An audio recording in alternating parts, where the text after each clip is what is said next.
श्री राम, जय जय श्री राम, जय श्री राम।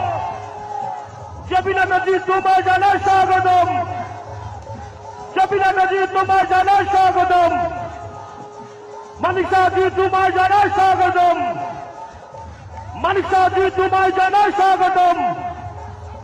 एक बार दोनों हाथ ऊपर उठाइए, दुईटा हाथ ऊपर उठान।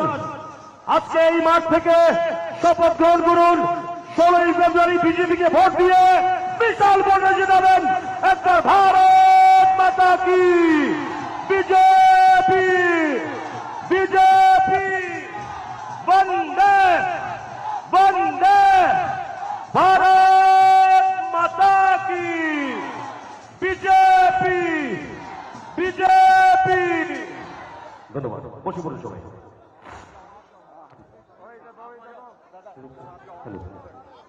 আমরা অত্যন্ত আনন্দিত এবং গর্বিত আজকের এই বিজয় সংকল্প জনসভায়। আজকের এই ঐতিহাসিক জনসভায় আমাদের মাঝে ইতিমধ্যে উপস্থিত হয়েছেন সর্বভারতীয় সভাপতি বিজেপির শ্রী জেপি নাড্ডাজি। অনেক অনেক অভিনন্দন এবং শুভেচ্ছা। ওনাকে আমাদের পার্বতী ত্রিপুরার ঐতিহ্যবাহী রিক্সা পরিয়ে বরণ করে নিচ্ছেন এবং শুভেচ্ছা স্মারক দিয়ে বরণ করে নিচ্ছেন ত্রিপুরা বিধানসভার মাননীয় অধ্যক্ষ তথা 5 খয়েরপুর বিধানসভার ভারতীয় জনতা পার্টির প্রার্থী শ্রী রতন চক্রবর্তী মহাশয়। সেই সঙ্গে মাননীয় মুখ্যমন্ত্রী প্রফেসর ডক্টর মানিক সাহা মহোদয়কেও বরণ করে নিচ্ছেন। আপনাদের প্রত্যেকের কাছে অনুরোধ রাখবো, জোরদার করতালি হোক সবাই মিলে। ওনাকে শুভেচ্ছা স্মারক দিয়েও বরণ করে নেওয়া হলো। প্রথমে বক্তব্য রাখার জন্য বিনম্র অনুরোধ রাখবো ত্রিপুরা বিধানসভার মাননীয় অধ্যক্ষ তথা 5 খয়েরপুর বিধানসভার ভারতীয় জনতা পার্টির প্রার্থী শ্রী রতন চক্রবর্তী মহাশয়ের কাছে।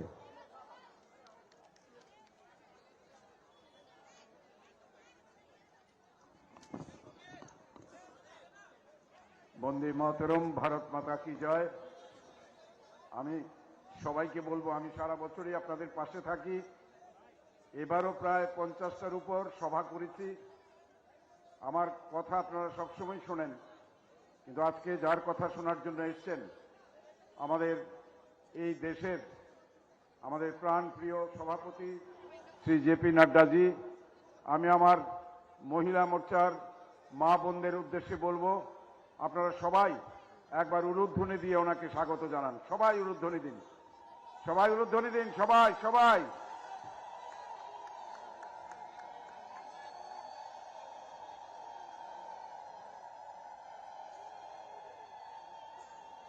সবাই আমার সঙ্গে বলুন, ভারত মাতা কি। দুহাত তুলে, ভারত মাতা কি, ভারত মাতা কি।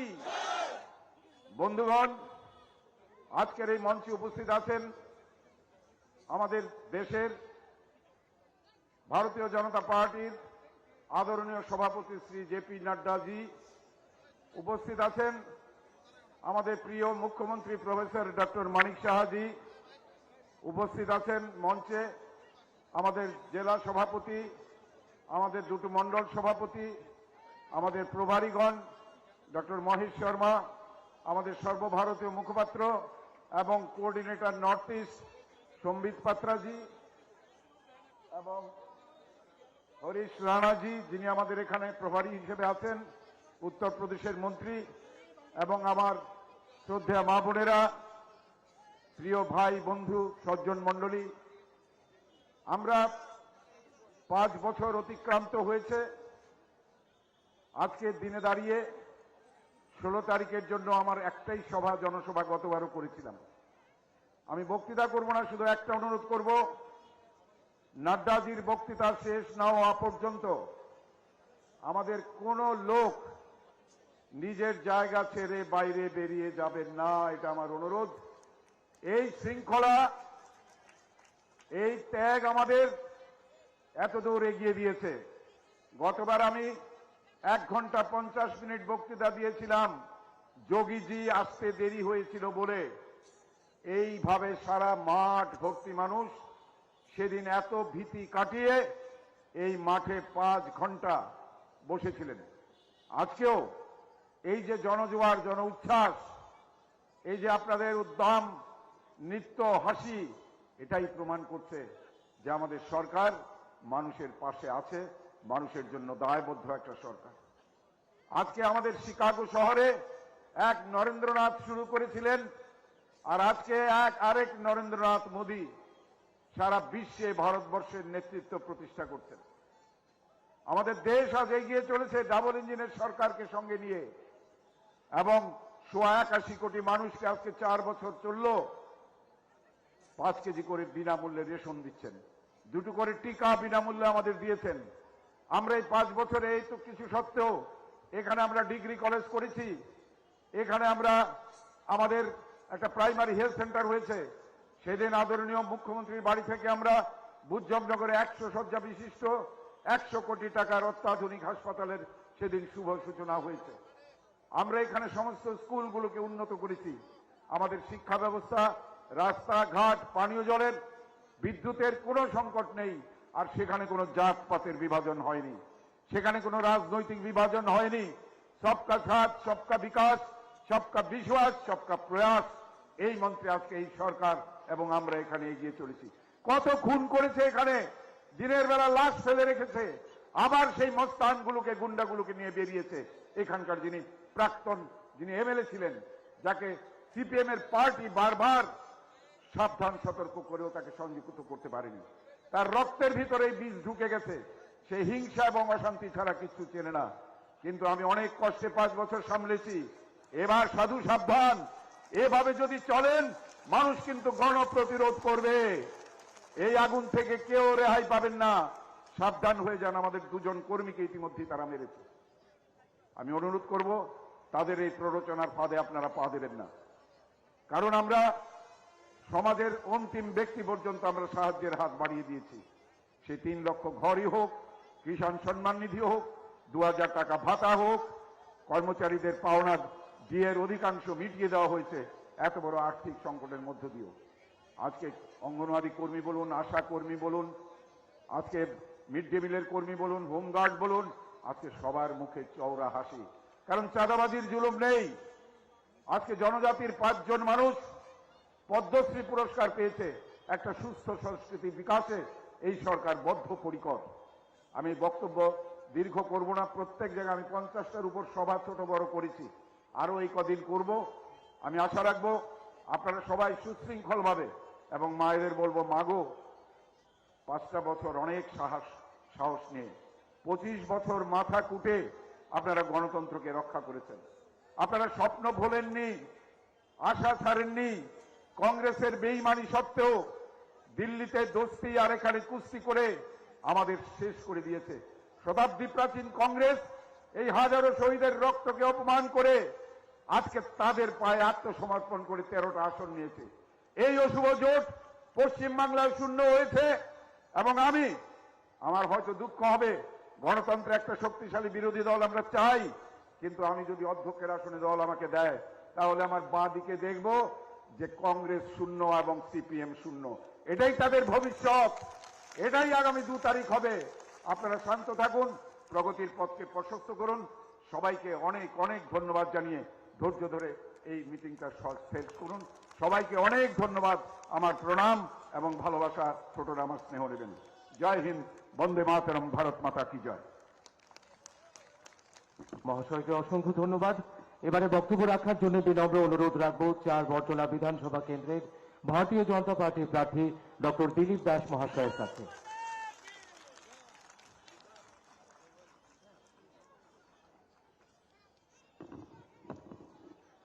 সবাইকে নমস্কার, কুলুম খা।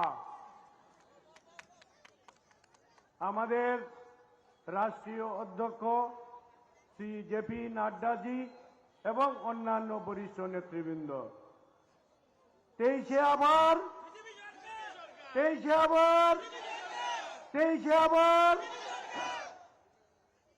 মোদীজি, নাড্ডাজি, অমিত শাহজি, আমরা যাদের কথা শোনার জন্য বসে আছি, সামান্য 1-2 মিনিট কথা বলবো।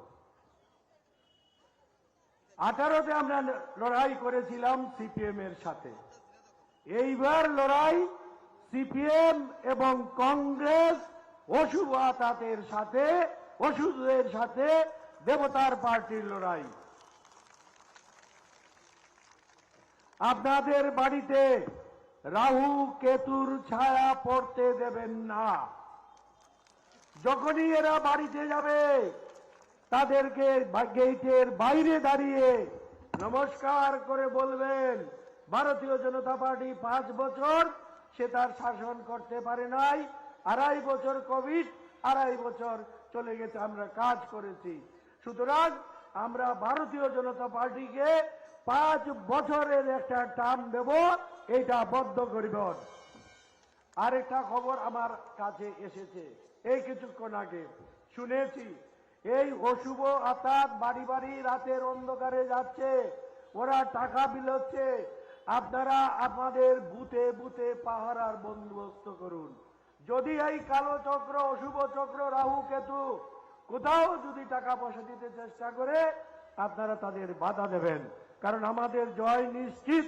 আমাদের রাষ্ট্রীয় অধ্যক্ষ, আমাদের নেতা মোদিজি, আমাদের নেতা। বাড়ি বাড়ি গিয়ে আমরা বলছি শুধু পদ্ম চিহ্নে ছাপ দিন। ভারতীয় জনতা পার্টির কাছে ব্যক্তি ক্যান্ডিডেটের কোনো মূল্য নাই। আমি দেখছি যেভাবে সর্বভারতীয় লিডার থেকে শুধু সবাই মিলে আমাদের জন্য আমরা কৃতজ্ঞ, যেভাবে আমাদের জিতাবার জন্য উঠে পড়ে লেগেছেন। আমাদের 80 ঘন্টা সময় এই কয়দিনের মধ্যে দিন আমরা 60 প্রেসিডেন্ট বলেছে, আমারও তাও বিশ্বাস আমরা সব সিট পাবো। আজ থেকে খাওয়া দাওয়া বন্ধ যদি হয় করতে হবে, তন মন ধন দিয়ে এই সরকারটাকে আনতে হবে। এইটুকু আপনাদের কাছে প্রার্থনা। সবাইকে নমস্কার, ধন্যবাদ। মহাশয়কে অসংখ্য ধন্যবাদ। এবারে বক্তব্য রাখার জন্য বিনম্র অনুরোধ রাখবো রাজ্যের মাননীয় মুখ্যমন্ত্রী প্রফেসর ডক্টর মানিক সাহা মহোদয়ের কাছে।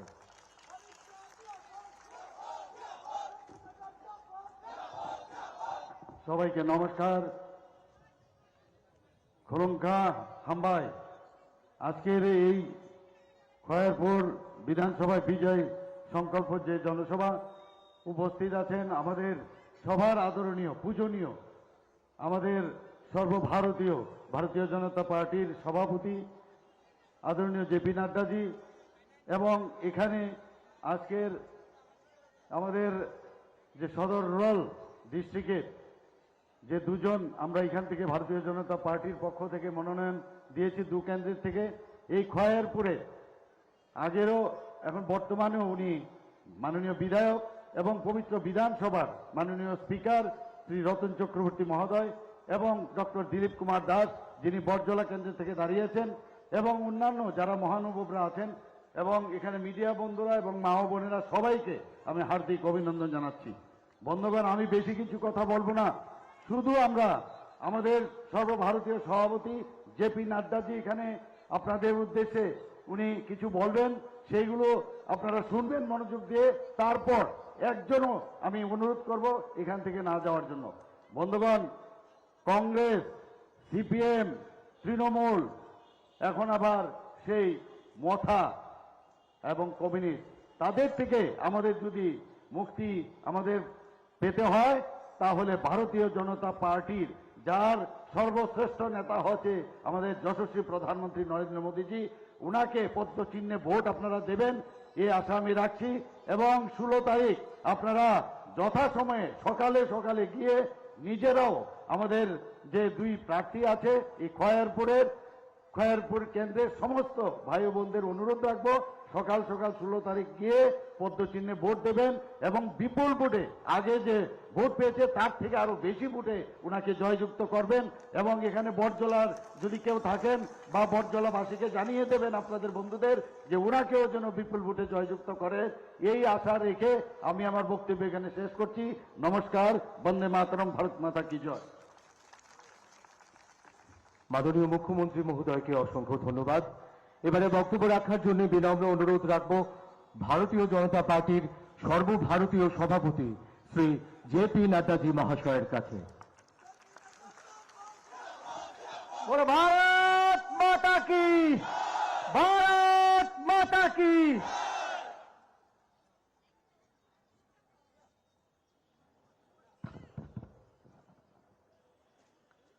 बोली भारत माता की, भारत माता की, भारत माता की। आज की इस जनसभा में मेरे साथ उपस्थित हमारे त्रिपुरा प्रदेश के लोकप्रिय, यशस्वी और संवेदनशील मुख्यमंत्री सम्मानीय डॉक्टर मानिक शाह जी, हमारे प्रदेश के, हमारे नॉर्थ ईस्ट के कोऑर्डिनेटर श्री संबित पात्रा जी, हमारे इस चुनाव के प्रभारी और लोकसभा में मेरे साथी महेश शर्मा जी, हमारे इस क्षेत्र के बगल के प्रत्याशी दिलीप कुमार दास जी, हमारे यहाँ के प्रत्याशी रतन चक्रवर्ती जी, हमारे सुरेश राणा जी जो पूर्व में मंत्री रहे हैं और यहाँ क्लस्टर के इंचार्ज है, असित रॉय जी डिस्ट्रिक्ट के प्रेसिडेंट, अमित नंदी जी, मुकुल रॉय जी, सम्मानित मंच और यहाँ इतनी बड़ी संख्या में एकत्र आए देवी और सज्जनों,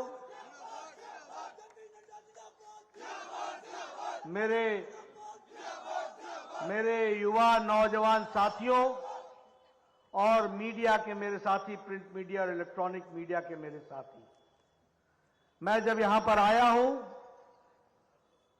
तो सबसे पहले तो चतुर्दश मंदिर को नमस्कार करके अपनी बात को प्रारंभ करता हूं।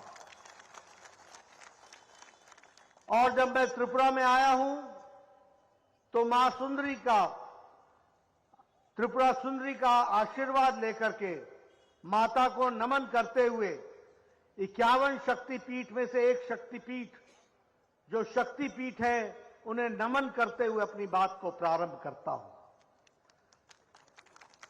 मित्रों, आज ही मुझे ये मौका मिला कि 2023 से आगे चलकर 5 सालों में भारतीय जनता पार्टी की सरकार जो आपके आशीर्वाद से चुनकर आएगी, उसने जो काम करना है उसके बारे में मैंने आज लोगों से चर्चा की है और मैनिफेस्टो को रिलीज भी किया है, संकल्प पत्र को रखा भी है।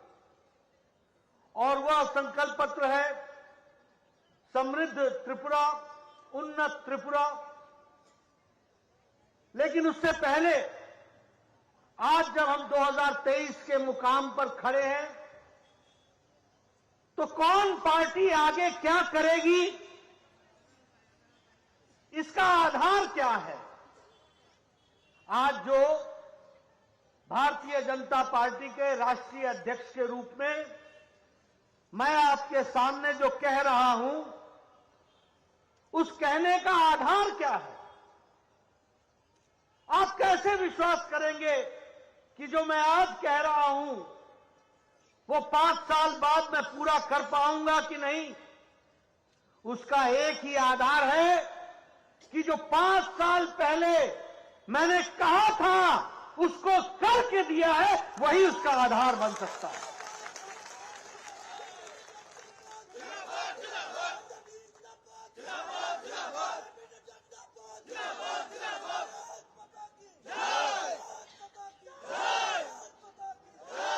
हमने कहा था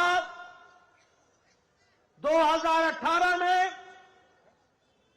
कुछ बातों के लिए त्रिपुरा से अलविदा हो जाएगा, उसका निकास द्वार होगा, उसका एग्जिट डोर होगा।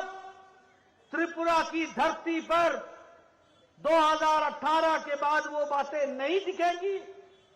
और आज मैं गौरव के साथ कह सकता हूं कि हम लोगों ने त्रिपुरा की धरती से लाल आतंकवाद को अलविदा कह दिया और उसको समाप्त कर दिया। आज हम गौरव के साथ ये कह सकते हैं, जो 2018 में त्रिपुरा भ्रष्टाचार में लिप्त था, आज उसको भ्रष्टाचार मुक्त बना दिया। यह हम गौरव के साथ कह सकते हैं। आज हम कह सकते हैं त्रिपुरा जो करप्शन और कमीशन के लिए जाना जाता था, उसको करप्शन और कमीशन मुक्त बना दिया, ये हम गौरव के साथ कह सकते हैं। आज हम ये कह सकते हैं कि गुंडा राज, क्रिमिनलाइजेशन,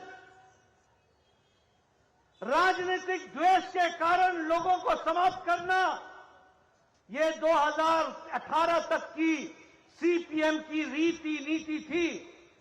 लेकिन 2018 के बाद गुंडागर्दी को जड़ मूल से समाप्त करने का काम हम लोगों ने किया।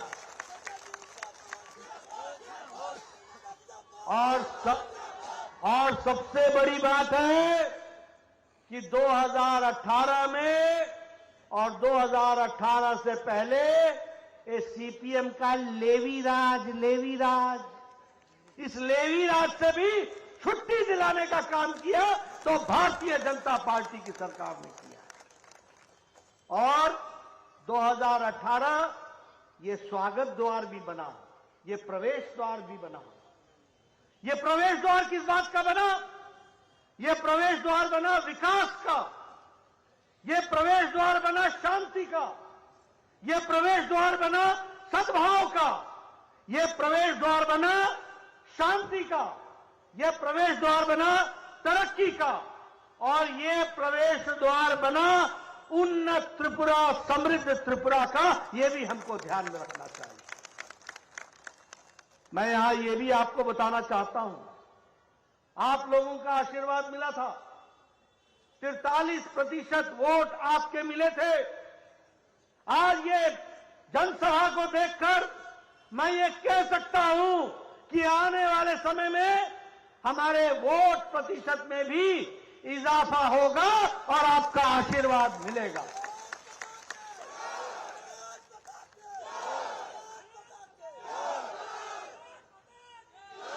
दो 2018 में त्रिपुरा की तस्वीर थी बंद, ब्लॉकेड, इंसर्जेंसी, और आज मैं ये कह सकता हूं कि त्रिपुरा की तस्वीर है पीस, प्रॉस्पेरिटी, डेवलपमेंट, शांति, विकास, तरक्की। यह हम गौरव के साथ कह सकते हैं।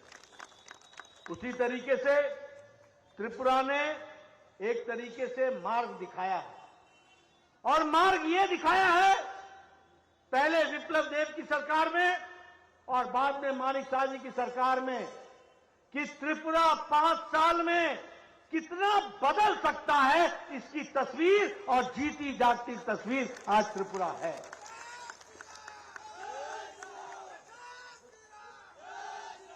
यहां दिल्ली से आए हुए पत्रकार भी मैं देख रहा हूं, मैं उनको याद दिलाना चाहता हूं, 5 साल पहले जब आप एयरपोर्ट पर उतरते थे तो पता नहीं कौन सी संकरी सी गली से गुजरते हुए लगता था पता नहीं किस गांव के कस्बे में आ गए।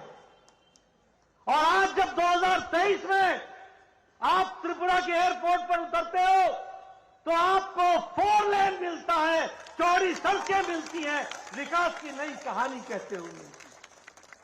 ये बदलती हुई तस्वीर और ये जो विजय संकल्प रैली में देख रहा हूं, ये जो आप लोगों ने संकल्प लिया है, ये अपने आप में बताता है कि आपने तय कर लिया है कि त्रिपुरा में एक बार भाजपा, बार बार भाजपा, ये आपने तय कर लिया। मित्रों, मैं देख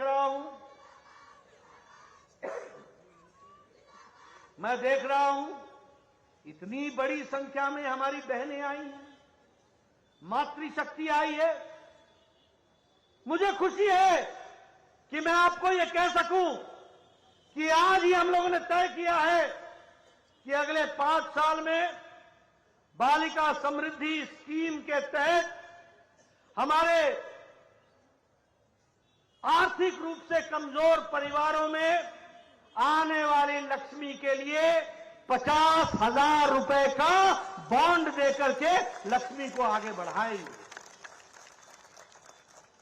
मैं ये भी बताना चाहता हूं कि मुख्यमंत्री कन्या आत्मनिर्भर योजना के तहत जो पढ़ने वाली बच्चियां हैं, जो पढ़ने में तेज हैं, जो आगे बढ़ेंगी, उनके लिए त्रिपुरा की सरकार उनको फ्री में स्कूटी देगी ताकि वो विकास कर सके।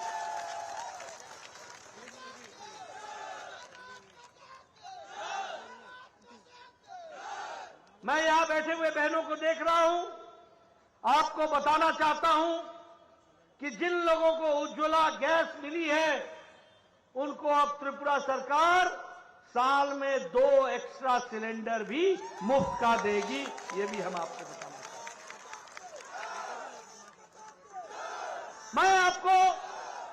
मैं आपको ये भी बताना चाहता हूं, हमारी सरकार गांव, गरीब, वंचित, पीड़ित, शोषित, दलित, युवा, नौजवान, हमारे किसान भाई, हमारी बहनें, उनके लिए समर्पित है।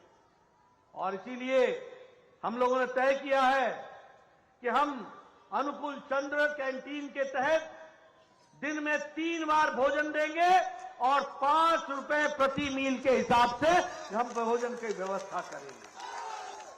उसी तरीके से हम जैसे जनजाति भाइयों के लिए समर्पित है, हम आदिवासी भाइयों के लिए समर्पित है, और इसलिए हम लोगों ने तय किया है कि जो हमारे आदिवासी भाई परिवार हैं, उनको हम 5,000 रुपए का उनको सालाना हम असिस्टेंस देंगे, आर्थिक मदद देंगे, ताकि वह अपने ढंग से काम को आगे बढ़ा सके। मित्रों, हम सब लोग प्रजातंत्र में हमारे प्रधान समाजपति मजबूत बने, इसके लिए हम समर्पित हैं, और इसलिए उनका मानदेय 2,000 से बढ़ाकर 5,000 रुपए कर दिया जाएगा।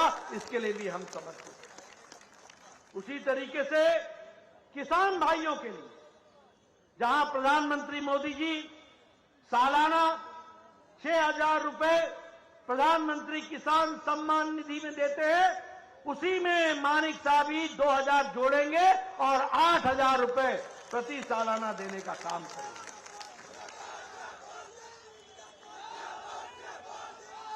और इसी तरीके से हमारे मत्स्य सहायक योजना के तहत हमारे जो मछली पालन का काम करते हैं, उनको भी सालाना 6,000 रुपए का आर्थिक मदद दी जाएगी। इस तरीके का हम करेंगे। इसलिए हम कहते हैं, यही बीजेपी और एक बार उन्नति होवे लगातार।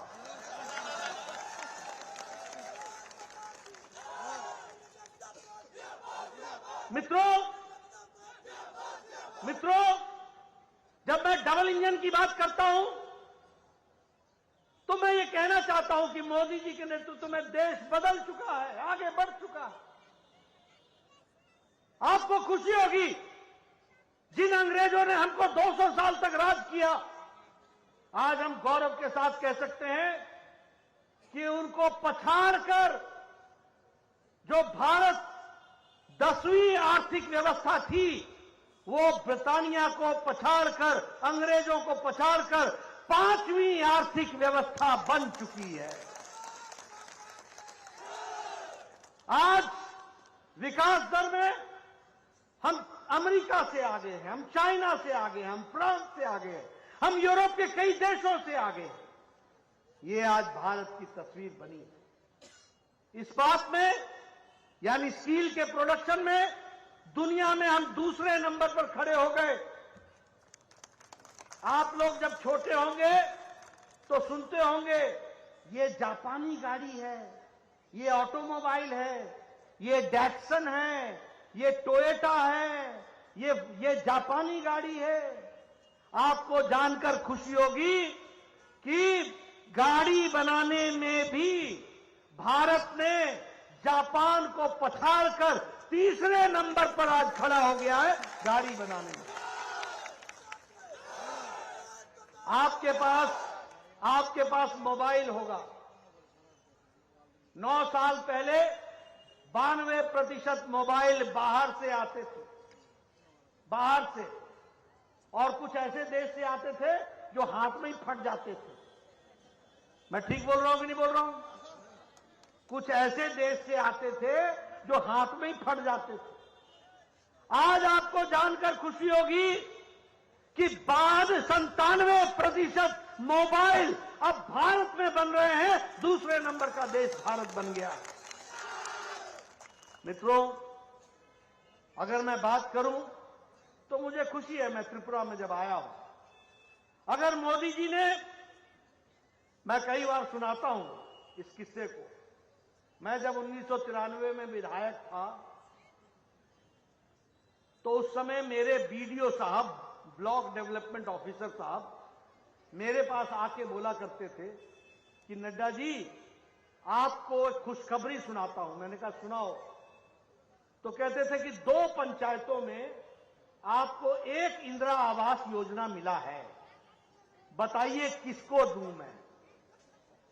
अब मेरे लिए समस्या हो जाती थी, एप्लीकेशन हजारों में, और एक किसको दूं किसको नहीं दूं, मैं टेंशन में आ जाता था। कोई व्यवस्था नहीं थी। लेकिन प्रधानमंत्री मोदी जी ने प्रधानमंत्री आवास योजना में तय किया कि कोई भी कच्चे मकान में नहीं रहेगा और 3 करोड़ 60 लाख मकान पक्के बना करके दिए। और त्रिपुरा में भी 3,50,000 पक्के मकान दिए गए। और हर विधानसभा में कम से कम 5 से 6 हजार मकान दिए गए। और मैं वो लंकापुरा गया था, यही गांव का नाम है दिलीप जी, मैं दिलीप जी के इलाके में गया था। मैं चाहूंगा दिलीप जी आप सबको वो तस्वीर दिखाइएगा जो हमने प्रधानमंत्री आवास योजना के छत पर बैठकर त्रिपुरा के कोर कमेटी की बैठक ली। लगता ही नहीं है वो ऐसा भव्य कमरा बना है, वो ऐसा भव्य घर बना है जो प्रधानमंत्री आवास योजना में दिया गया। एक बदलती हुई तस्वीर हमको देखने को मिली। उसी तरीके से आज भारत अति गरीबी में 1% से नीचे आ गया। कारण मालूम है क्या है? कारण यह है कि मोदी जी हमारे प्रधानमंत्री हैं और 80 करोड़ की जनता को 5 किलो गेहूं या 5 किलो चावल, 1 किलो दाल देने की व्यवस्था की गई है ताकि कोई भूखा न सो सके। और यहां त्रिपुरा में 24 लाख लोगों को यह प्रधानमंत्री गरीब कल्याण अन्न योजना के तहत दिया जा रहा है। आपको जानकर खुशी होगी कि हमारे आयुष्मान भारत में जहां 50 करोड़ लोगों को 5 लाख रुपए का हर साल गंभीर बीमारी से लड़ने के इलाज की व्यवस्था की गई है और जिसमें अभी तक 80,000 करोड़ रुपए खर्च हो गए हैं, वहीं 25 लाख बेनिफिशियरी त्रिपुरा में हैं और मानिक शाह जी ने 13 लाख लोगों को आयुष्मान कार्ड बांट दिया है और 107 करोड़ रुपए त्रिपुरा की जनता में गंभीर बीमारियों से लड़ने की व्यवस्था की गई है और 107 करोड़ रुपए खर्च हो गए। और आज मुझे खुशी हो रही है ये बोलते हुए कि एक बार भाजपा, बार-बार भाजपा, आप फिर से भाजपा को जिताएंगे और आयुष्मान भारत में सालाना 5 लाख रुपए नहीं 10 लाख रुपए की खर्च करने की व्यवस्था की जाए।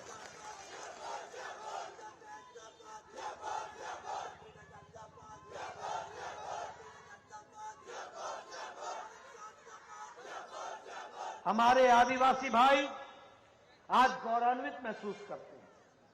पहली बार यहां महिला शक्ति बैठी है।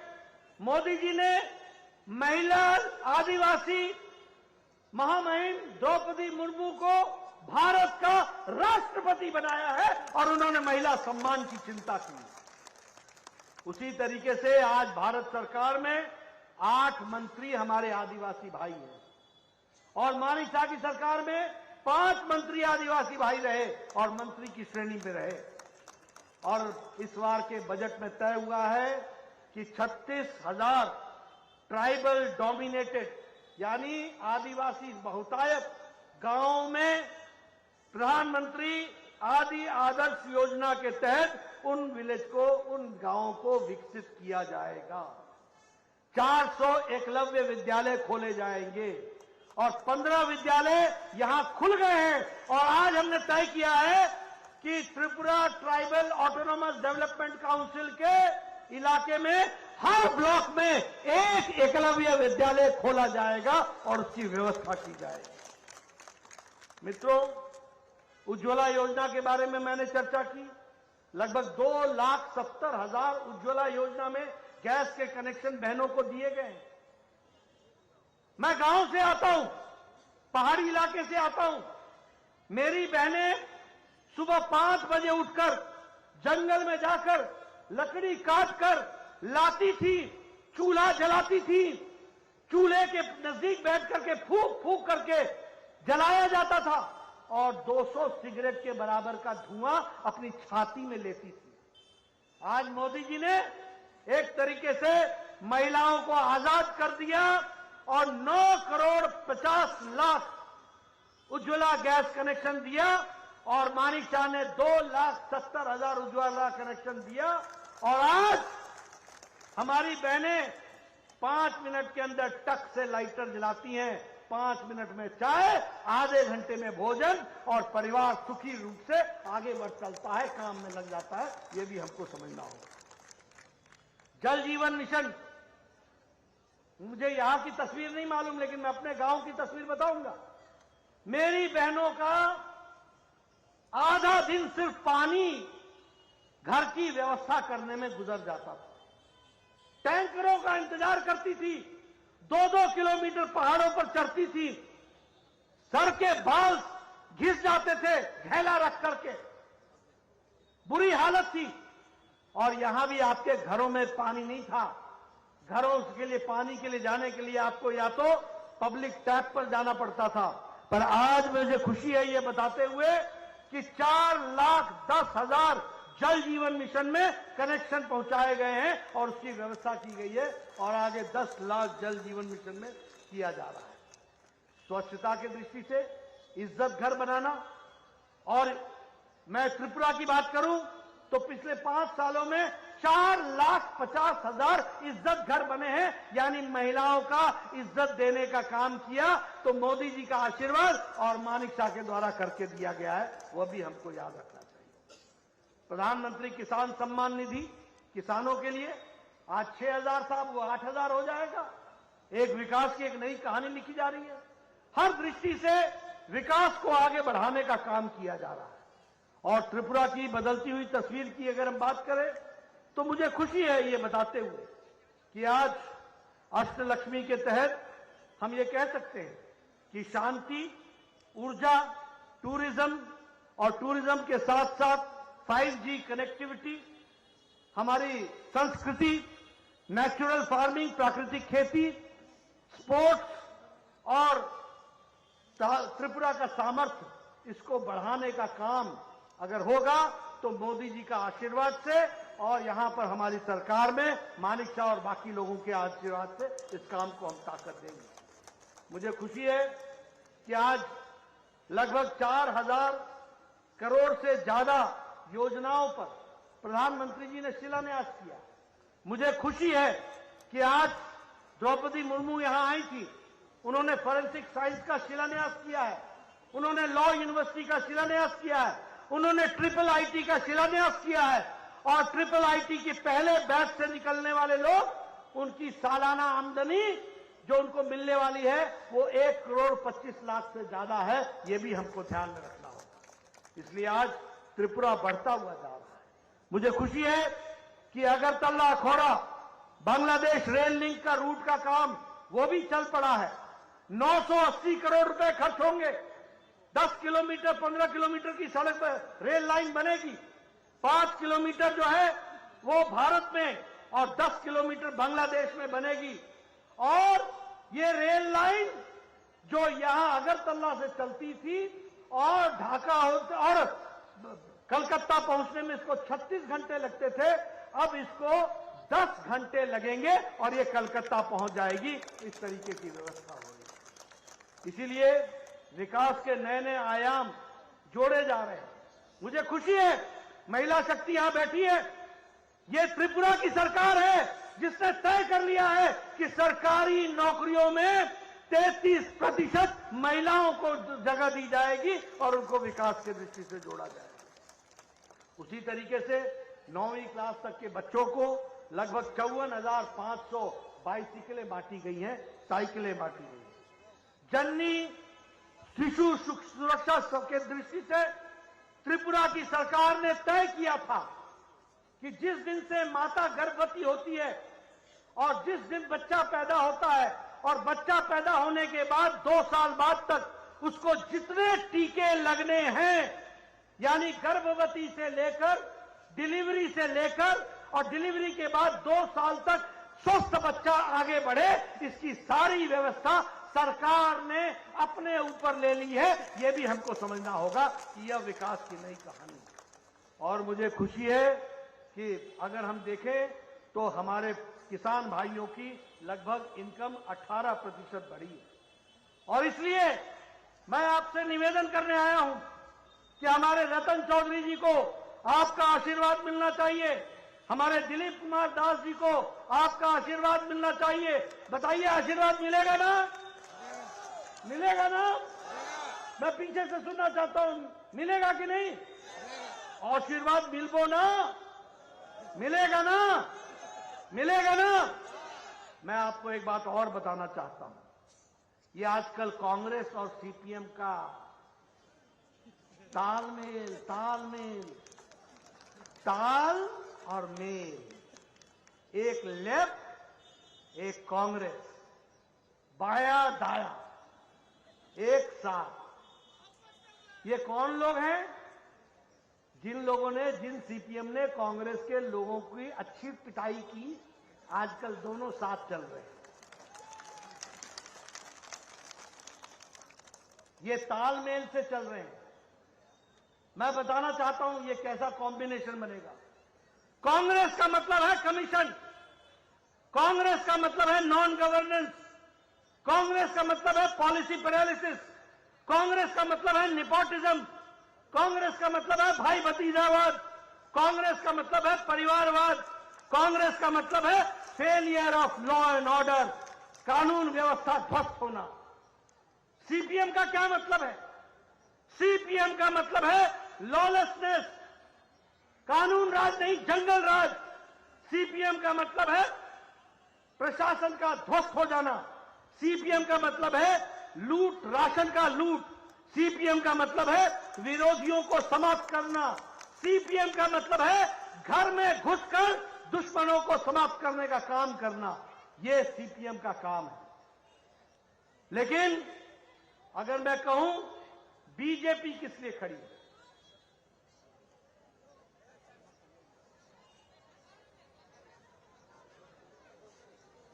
बीजेपी किस लिए खड़ी है? बीजेपी खड़ी है विकास के लिए। बीजेपी खड़ी है हाईवे, बीजेपी खड़ी है इंटरवे, बीजेपी खड़ी है रेलवे, बीजेपी खड़ी है हमारे इंफ्रास्ट्रक्चर के लिए, बीजेपी खड़ी है शिक्षा के लिए, बीजेपी खड़ी है स्वास्थ्य के लिए, बीजेपी खड़ी है गरीब के सशक्तिकरण के लिए, बीजेपी खड़ी है महिला के सशक्तिकरण के लिए, बीजेपी खड़ी है युवाओं के सशक्तिकरण के लिए, बीजेपी खड़ी है सबका साथ, सबका विकास, सबका विश्वास, सबका प्रयास के लिए।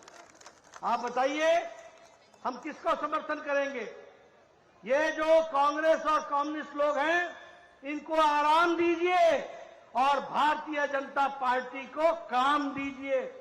इनको घर पे बैठाइए और भारतीय जनता पार्टी को काम देकर के विकास की एक नई गाथा लिखिए। मुझे पूरा विश्वास है कि आप सब लोग पूरी ताकत के साथ भारतीय जनता पार्टी को समर्थन करेंगे और भारतीय जनता पार्टी को जिताएंगे। दिलीप दा को विधानसभा में भेजेंगे रतन जी को आप विधानसभा में भेजेंगे और भारतीय जनता पार्टी को यशस्वी बनाएंगे। इन्हीं शब्दों के साथ बहुत बहुत धन्यवाद।